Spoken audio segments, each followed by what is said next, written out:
Could you tell us a little bit about the radon, termites, and mold? We have a general inspection. We also have radon. So it's basically like customer's choice to choose radon, termites, and also mold, right? Right.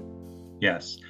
So termite is an inspection that if you're going to get a mortgage, almost every mortgage lender will require you to get a termite certification.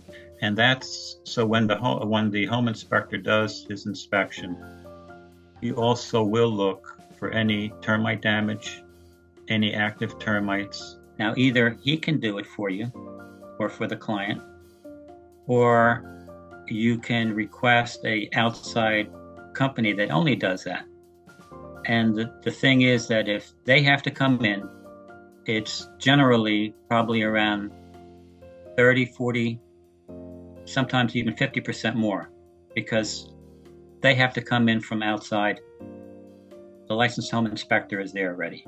And it is part of the home inspector's duties to kind of look in crawl spaces wherever the termites would most likely be. And not only do we look for termites, but also we look for like carpenter bees, carpenter ants, anything that looks out of the ordinary. Could you share that? What are the things that you guys see make you to have the doubt of having termites? So termites, generally, they make what are called shelter tubes, mud tubes. And that's a tube that they build from mud, and it gives them a passageway from the ground up into the house, because that's what they do. And that's the number one thing that I look for. I also look for any places that there was any hidden leaks inside walls, because that also attracts them too. In fact, one time I went into a house and the whole crawl space was filled with termites. Oh man. Didn't even do the inside of the house. Something told me to go and do the crawl space first. And that was one of the times that I told the client, it's time to walk away. Yeah, the termites are probably very serious in that case. Yes. However, there are treatments that they have on the market now as preventive treatments that are very effective. They're probably more effective nowadays than they ever were. That's great. So it is. I also tell a lot of people that you're here in a wooded area. You don't have termites now, but it's a good idea to get this preventive treatment done. Mm-hmm. I think it was last time when I was talking to you, and you were saying because I kind of like did a little research, and then I saw some of the termites could come back, but I think it was you, like you said, it depends on what company or what professionals you hire. For some of them, if they have like very effective treatment, it could be one time for good, right? But some of them, if they don't use like really good treatment, and in that case, it could be gone temporarily, but they will come back. Right. Most of the treatments that they have on the market nowadays, they don't hide the fact that the area has been treated, and then termites immediately turn around and go away. But what happens after about a couple of years or stuff, the effectiveness of the treatment kind of evaporates, and then they come back. I know of one treatment that is on the market, and a lot of people don't use it, which I think is a mistake, because it's a treatment where the termites do not know that it's there. It's invisible. There's no taste, no odor. And what they do is they go through it. It gets on them. They take it back to their colony. And within a week, the whole colony is dead. So what damage can termites bring to the property ultimately? In rare cases, the actual damage can be catastrophic. I did one house. In fact, about 2 years ago, I opened the attic door, and there was about a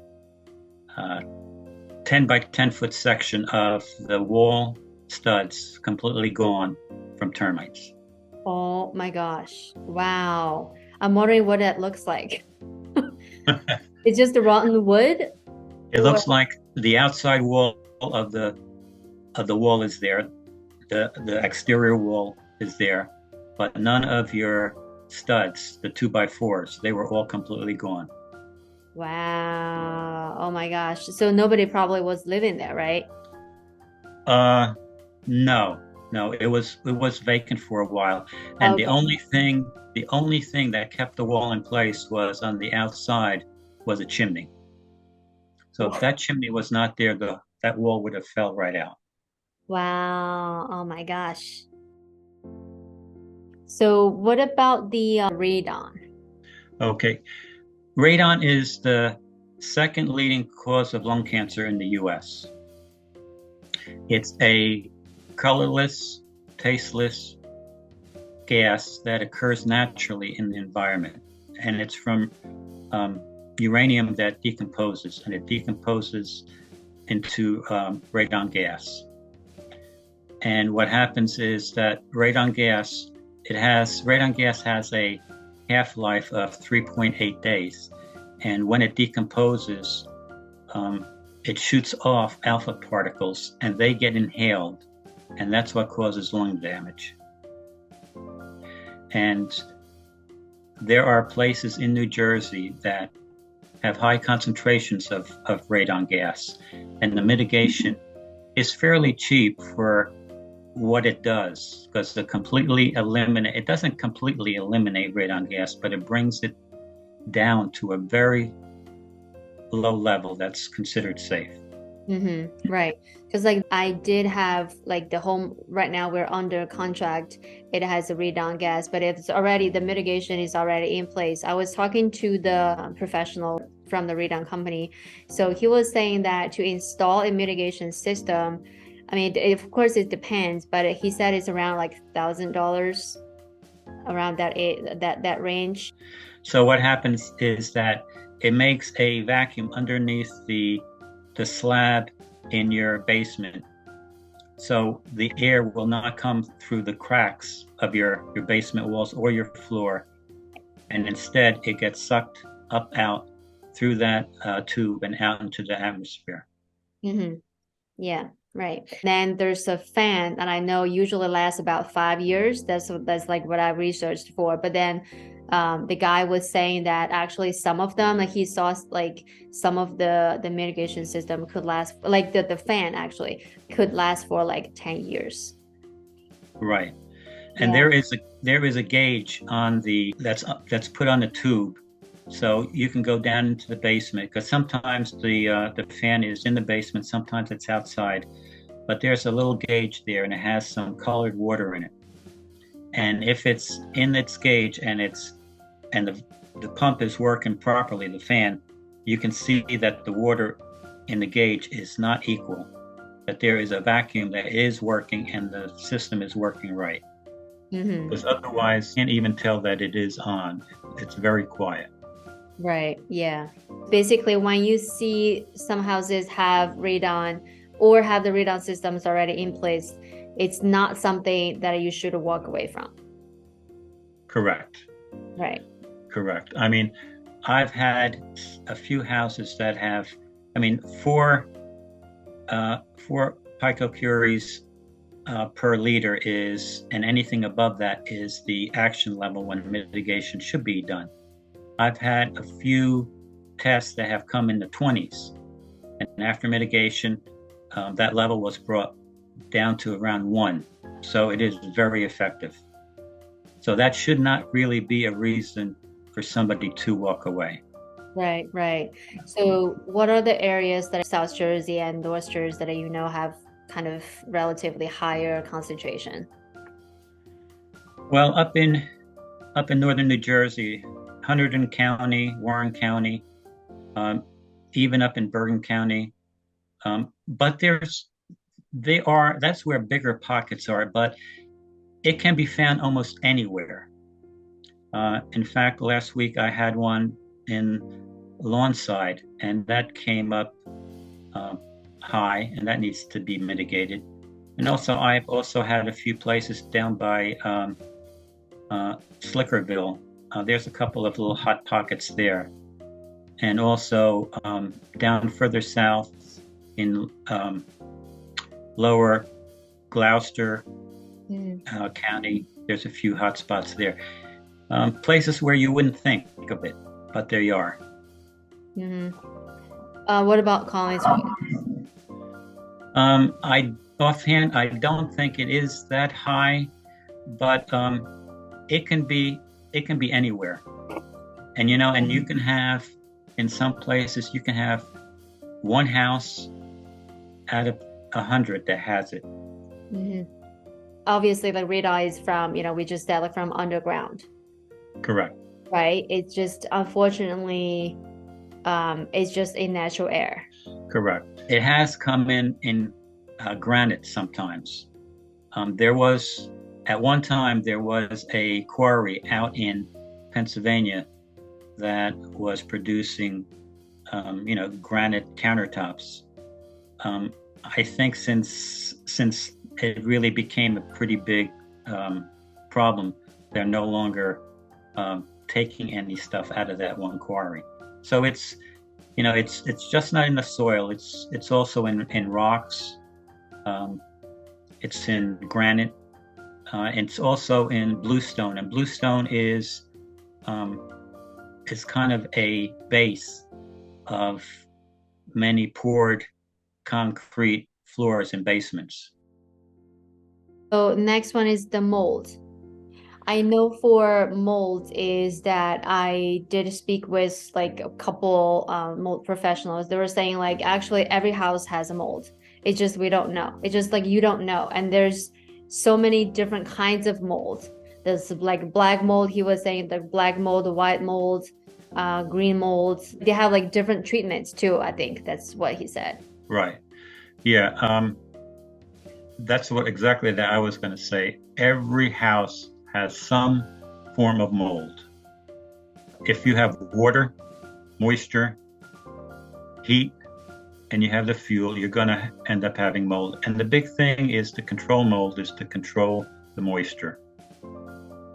If you're under 50%, mold needs moisture, humidity in the air of higher than 50% to actually grow. And of all the different types of mold, black mold and a few others, they're the dangerous ones. There are quite a few less harmless, but for people that do have like asthma and some breathing difficulties, that's when it can get a little bit concerning. So whenever I see anything that is concerning, I can take either a sample, a surface sample, or I can take an air sample. It's something that doesn't happen all the time, because you need to have a lot of moisture for a long period of time for that to really become a real problem in a house. Mm-hmm. So once the mold is treated, is it worth concerning after? As long as the reason why the mold got started was fixed, then that really should not be a concern anymore. Right. But sometimes, most of the time, it happens because maybe a crack in the foundation, a leaky roof, and things that have been there for a while but haven't been visible. Mm-hmm. And that's when it gets really concerning, because you can't see it, you can kind of smell it, but you don't know where it's coming from. And once it's found and it's treated and the cause of why it happened is fixed, then it's in pretty good shape. Mm-hmm. Okay. So that's why, sometimes when we go to houses, we see like in the basement, there's like a dehumidifier. they're just kind of like constantly working. Either the basement is sort of like suspiciously kind of moisturized, or the owner or the seller is just being like kind of like overcautious, like they don't want to, it's just to kind of to prevent the moisture. Correct. So, I recommend if anyone has a basement, you should have a dehumidifier there, except in rare cases. In rare cases, I can go into a basement and say, wow, this is really dry. Because a lot of the odor really comes from high water table. So what that means is, and especially during the summertime, the moisture isn't coming from a crack of the foundation or from the roof, but it's permeating up from the soil because the water table is very high. And so something like that, you absolutely need to have a dehumidifier in there, because what you're doing is you are keeping that air inside below that 50% humidity level.